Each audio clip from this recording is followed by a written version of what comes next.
इसी प्रकार से महाराज श्री के श्रीमुख से कथा प्रसंगों का निरंतर आनंद लेने के लिए पूज्य श्री के आधिकारिक YouTube चैनल को जरूर सब्सक्राइब करें और बेल आइकन को दबा दें।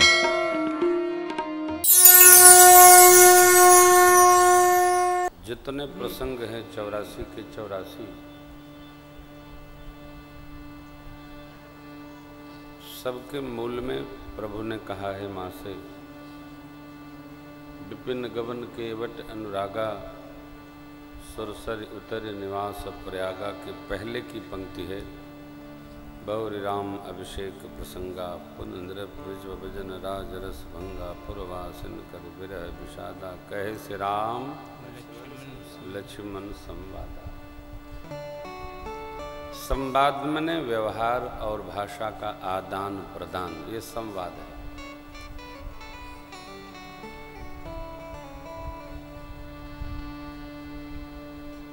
धाम में बैठकर भगवान की कथा गान करना और श्रवण करना, स्कंद पुराण में लिखा है कि बड़े ही महत् पुण्यों के परिणाम स्वरूप ऐसा सुयोग सुलभ होता है, बड़ा कठिन है। सुयोग बन गया है भगवत कथा श्रवण करने का, हमारे सौभाग्य से, आपके सौभाग्य से। इसलिए बड़े प्रेम से जहाँ तक सुन सके सुनते गाते इस अनुष्ठान को पूर्ण करते। कल की कथा में निर्णय बना था भगवान माँ से अनुमति प्राप्त करने का विदा हेतु। माँ ने कथा में तो अनुमति लिखी है, परंतु भागवत जन ऐसा मानते हैं कि श्री ठाकुर जी को सुनैना माँ ने एक स्वरूप से मिथिला ही वास करने का निवेदन किया, तो भगवान जाएंगे कहाँ? यदि वास न करते तो हम आप अपने घर घर में भगवान की पूजा सेवा करते हैं और जो भाव रखते हैं वो बन जाता है। ये उत्सव, ये आनंद, ये उत्साह क्यों है? भगवान सब जगह है।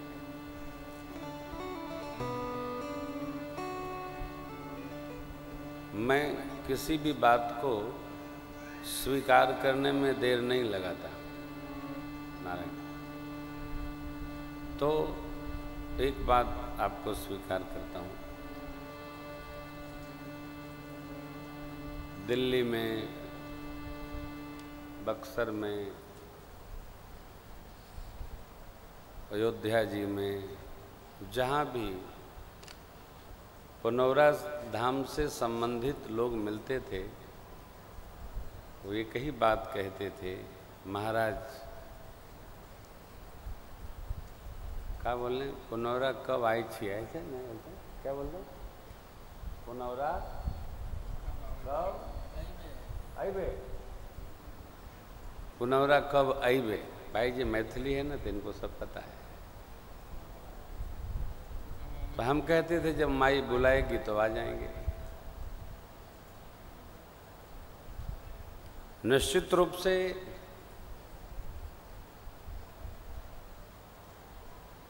जब तक पुण्य अपना दबाव नहीं बनाते तब तक तीर्थों में जाकर एक रात रहने का भी मन नहीं बनता है। कथा तो छोड़िए, माई ने कहा अब आ जाओ, आ गए। तभी रमण बाबू आपसे कुछ आग्रह कर रहे थे। प्रसाद के समय दोपहर में हम भैया लोगों के साथ बैठे थे, वैसे ही स्मरण हुआ। देखो भैया, किसी शायर ने कहा है, कौन कहता है आकाश में सुराग नहीं होता है। कौन कहता है आकाश में सुराख नहीं होता है, एक पत्थर तो तबीयत से उछालो यारों,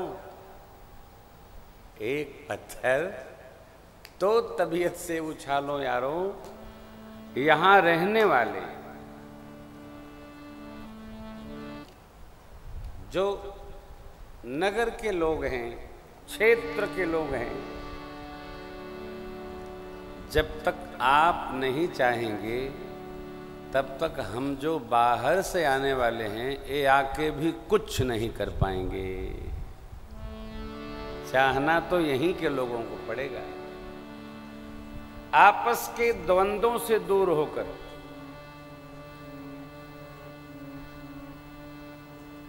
झंझट में न पड़कर पूर्ण निष्ठा रखते हुए मां की इस जन्मस्थली को, पावन स्थली को पूरे मनोयोग से सबके साथ रमकर, और जब धरती से लेकर आकाश तक पूर्ण प्रयास करेंगे तो असंभव कुछ भी नहीं है। बैठे से न हुई। हमने आज श्री कृष्ण भैया से कहा कि भैया देखो कथावाचक होता है झूठा। ये तो बेचारे झेप गए।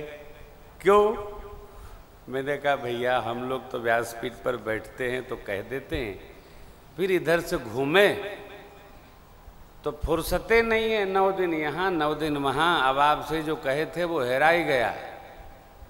आप पकड़े रहोगे तो हम लगे रहेंगे। आप सोचो कि अरे हम गृहस्थी हैं लेकिन मेहरारू के साथ आज तक बाजार नहीं गए। 17 साल हो गया ब्याह के, फुर्सते नहीं है। हम राम राम जपें, कथा जहाँ गावें कि बाजार करावें। ये तो लाला की कृपा है कि गुरु प्रसाद से सब आनंद में चल रहा है। आप जो यहाँ के लोग हो, देखो अयोध्या जी की महिमा इसलिए है कि अयोध्यावासी साल भर विचरण करते रहते हैं। हमारे श्री अवध के महात्मा जैसे वर्षा विगत भई ले झोला टंडीला निकल जाते। आओ यहाँ यज्ञ है, वहाँ प्रवचन है, और 6 महीना करके फिर फागुन मास में वापस आ जाते हैं। काहे? अब तो रामनवमी की तैयारी करनी है। इसी कारण अयोध्या का इतना प्रसार है, बताना नहीं पड़ता किसी को। मिथिला अवधि विशेष से देखिए, मिथिला का क्या विस्तार, क्या महिमा। ओह, भगवान को मिथिला में बुलाया नहीं गया, लेकिन मिथिला में जगत जननी के प्रकट होने के कारण भगवान हमारे गुरु जी के साथ का बहाना बनाकर मिथिला अपने आप आ गए। तो विशेषता तो है ही है। परंतु आप जो मैथिल वासी, यहाँ मिथिला वासी हैं, पुनौरा धाम वासी हैं, मस्तिष्क बना लो। आप कहो जनकपुर तो वहाँ है। हे, भारत की बात करो, भारत के पड़ोस की बात न करो। है होगा, अपने को क्या, यही सब है। यही सब करो, रस में करो, विरोध नहीं, काम खड़ा करो। लकीर को बिना मिटाए छोटा करना हो तो बड़ी लकीर नीचे खींचो। अभ्यास करो, एक जन्म का काम नहीं है। हाँ, हम निष्ठा बनाते हैं, आप जो बनाएंगे हम अवश्य आएंगे। और जब हम कहते हैं तो राघव की कृपा है मेरे पर, ठीक से आएंगे। इस बार तो मैंने किसी को कहा नहीं, टीवी पर चल रहा था, सुन सुनकर लोग आ रहे हैं, कोई आएंगे कोई आ जाएंगे। परंतु आगे से जब रचना बनाएंगे आप तो हम सपरिकर आने का प्रयास करेंगे और उत्सव को इस रूप में कि जो ट्रायंगल बना है हलेश्वर, पंथपाकर और माँ की स्थली पुनौरा धाम, तीनों में समन्वित होकर के हम लोग इसका ऐसा आनंद बरसावे हो, लोग दौड़ दौड़ आवे तब रस बरसेगा।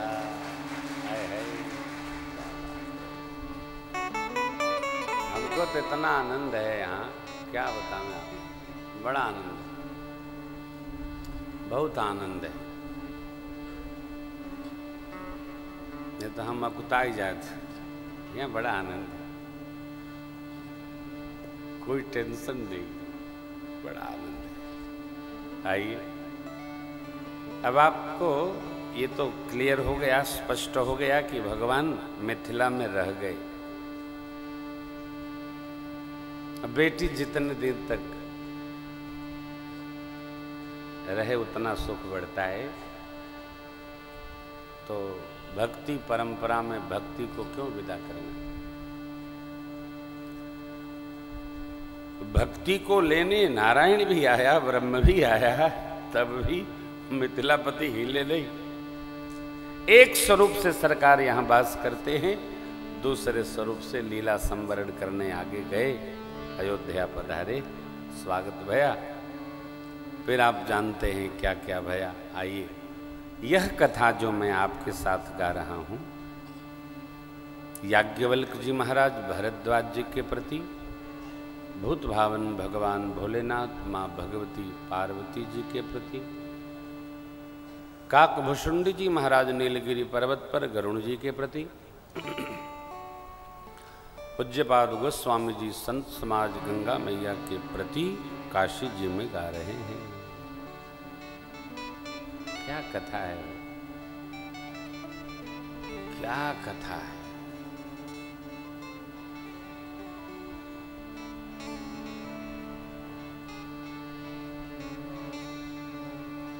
सुनने का गुनने का रस है।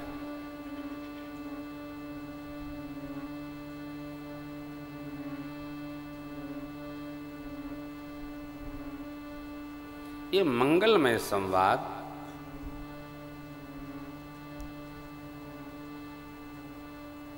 दोष रहित संवाद, हृदय को आनंद प्रदान करने वाला ये संवाद।